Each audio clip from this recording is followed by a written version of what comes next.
Hello comrades, ఏంటంటే ఇంత పొద్దున లేచి అనుకుంటున్నాడు. Shankar sir games India movie release అయింది. సో అదైతే 4 AM అయితే బుక్ చేసుకున్నాం. ఇప్పుడైతే దానికోసం వెళ్తున్నాం. నేను ఆ సినిమాకి వెళ్తుంది రెండు ఆస్పెక్ట్స్ కోసం. ఒకటి రామ్ చరణ్ సూర్య ఫేస్ ఆఫ్ అండ్ నానా హైరానా సాంగ్ చాలా బాగుంది. అది వినడానికి మాత్రం థియేటర్లో ఎలా ఉంటుందో అని ఎక్స్పీరియన్స్ చేయాలి. ఫస్ట్ కంప్లీటెడ్ ఫస్ట్ అసలు కేఆర్ అద్వాని నుంచి దగ్గర మామూలు ఇబ్బంది పెట్టలేదు. బాబోయ్ ఎన్ని సీన్ సీరియస్ అయిపోతుంటే దూపేందో ఏం అర్థం కాదు. బట్ ఇంటర్వెల్కి మాత్రం కూర్చోబెట్టాడు. సెకండ్ హాఫ్కి కూర్చున్నానంటే దానికి కారణం ఇంటర్వెల్. అంటే కొద్దిగా ఎక్స్పెక్టెడ్ ఇంటర్వెల్, బట్ సెకండ్ హాఫ్కి కూర్చోడానికి అయితే అది చాలు. ఏంటంటే చూసొచ్చా, నేను స్టార్టింగ్ ఏ సాంగ్ ట్రిప్ అవుతూ వెళ్ళాను. అండ్ నానా హైరానా సాంగ్ చాలా బాగుంది. అది వినడానికి మాత్రం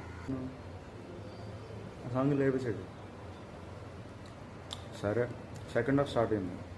flash back scene too good, చాలా బాగుంది. శంకర్ సార్ మీరు ఎక్స్పెరిమెంట్స్ తీసినా కూడా చూడొచ్చు, బట్ ఇలాంటి రొట్టె స్టోరీస్ మాత్రం ఇప్పట్లో ఎవరు చూడలేరు.